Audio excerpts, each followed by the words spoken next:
평가 전화. 환율은 일반적으로 거래 대상물이 외국한 한 단위와 교환되는 자국 통화의 양으로 정의되고 있는데, 원화 절하는 외환시장에서 외환의 수요가 공급을 초과해서 외환의 가치가 상승하고 원화의 가치는 하락하는 현상을 의미하고, 이때 환율이 상승하게 되는데 이를 환율의 상승 또는 평가 절하라고 말하고 있습니다. 평가 절상이나 평가 절하 또는 절상이나 절하의 의미는 일반적으로는 고정환율 제도랑 자유변동 환율 제도 중에 어느 환율 제도를 채택하느냐에 따라서 구분되고요.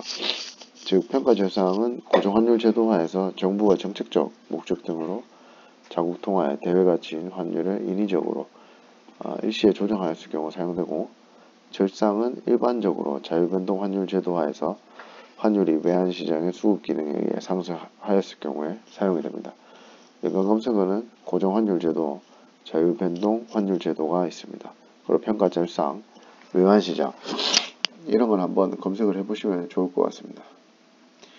표면금리, 쿠폰 레이트, 채권의 액면가에 대한 연간 이자 지급 비율을 채권 표면에 표시한 것으로 계약기간 동안의 지급을 약속한 고정금리입니다. 표면금리가 높을수록 채권 매수자는 동일 액면가에 대해서 더 많은 이자를 받게 되는데, 채권 가격은 표면금리와 시장의 실세금리에 의해서 결정이 됩니다. 채권 발행 당시에 표면금리와 실세금리가 같으면 채권은 액면가로 거래되는데, 표면금리가 실세금리보다 낮으면 액면가 이하로, 높으면 액면가 이상으로 이제 거래가 됩니다. 그래서 표면금리나 실세금리를 비교를 하는 게 좀 중요한 것 같고요. 채권 가격 같은 경우에는 이제 100을 중심으로 나타내는데, 이 경우에 표면금리가 실세금리와 같다는 의미고요. 만일 실세금리가 하락했으면 채권의 내재 가치는 100을 상회하게 되며 채권의 경영 가격도 이에 따라 형성이 된다는 거 알고 계시면 될 것 같습니다. 자, 풋옵션. 거래 당사자들이 미리 정한 가격, 그리고 이제 만기일 또는 그 이전에 일정 자산을 팔 수 있는 권리를 매매하는 계약을 풋옵션이라고 하는데요. 거래 대상이 되는 자산은 특정 주식이나 주가지수, 통화, 금리 등 매우 다양합니다. 풋옵션 매입자에게는 이 자산을 매도할 수 있는 권리가 부여되는 대신에 풋옵션 매입자는 풋옵션 매도자에게 그 대가인 프리미엄을 지급합니다. 이 옵션은 권리를 행사하지 않을 권리도 있기 때문에 풋옵션 매입자는 자신에게 유리할 때만 권리를 행사하고 불리하면 권리를 포기할 수도 있습니다. 풋옵션 근데 매도자 같은 경우에는 일정한 대가를 받기 때문에 상대방의 권리 행사에 반드시 응해야 되고요. 풋옵션 손익구조를 보면 기초자산의 현재 가격이 행사 가격보다 낮은 경우에 매도 권리를 행사함으로써 이익을 얻게 되고, 풋옵션 매도자는 손실이 발생을 하게 됩니다. 결국에 이 프리미엄에서 빼냐, 아니면 행사 가격에서 현재 가격 이거를 계산한 거에서 프리미엄을 빼냐, 이런 식으로 계산이 될 수 있고요. 기초자산의 현재 가격이 행사가 보다 높을 경우에 풋옵션 매입자는 매도 권리를 포기함으로써 지급한 프리미엄만큼 손실이 발생하고, 풋옵션 매도자는 수취한 프리미엄만큼 이익을 얻게 됩니다. 연관검색어는 콜옵션이 있습니다. 자, 그리고 프로그램 매매. 주식시장에서 시장 분석, 투자 시점 판단, 매매 지시 등의 과정을 컴퓨터 프로그램을 통해 일괄 처리해서 다수의 종목을 동시에 거래하는 기법이 프로그램 매매라고 하는데, 우리나라에서는 한국거래소는 1인이 코스피 200종목 중에 15개 이상을 동시에 거래하는 것을 프로그램 매매로 규정하고 있고요. 이게 지수 차익 거래, 비차익 거래로 구분을 하고 있습니다. 차익 거래는 현물과 선물 또는 옵션, 그리고 상대적으로 고평가된 것을 매도하고 저평가된 것을 매수하는 포지션으로 취함으로써 차익을 얻는 거래를 말하고요.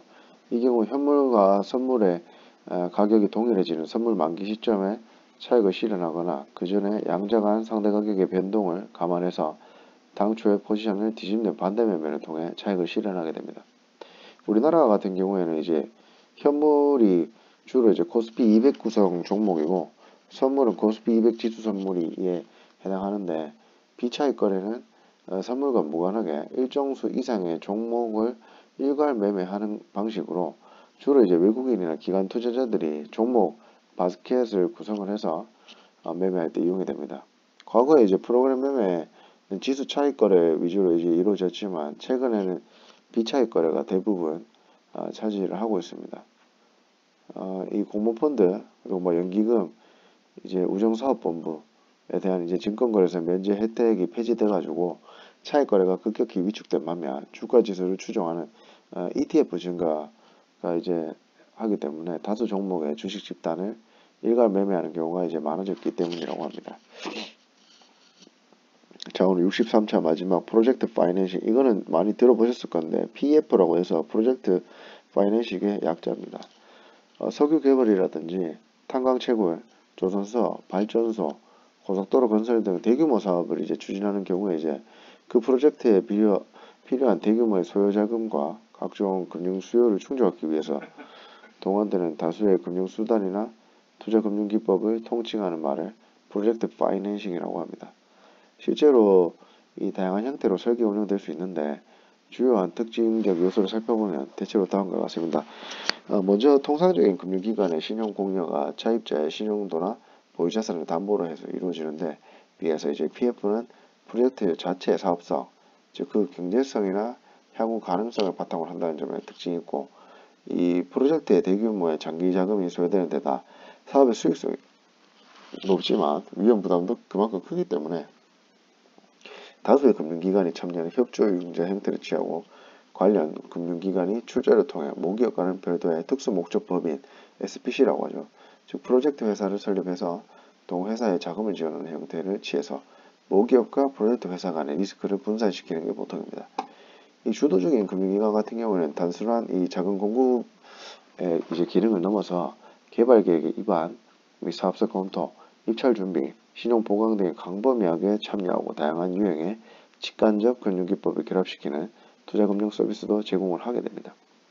이 유럽, 미국 등지에서는 1960년대부터 많이 사용되어 왔고 우리나라는 이제 2000년대 이후에 사회간접자본, SOC 투자, 부동산 개발 등을 중심으로 많이 활용되는 모습을 보이고 있다고 합니다.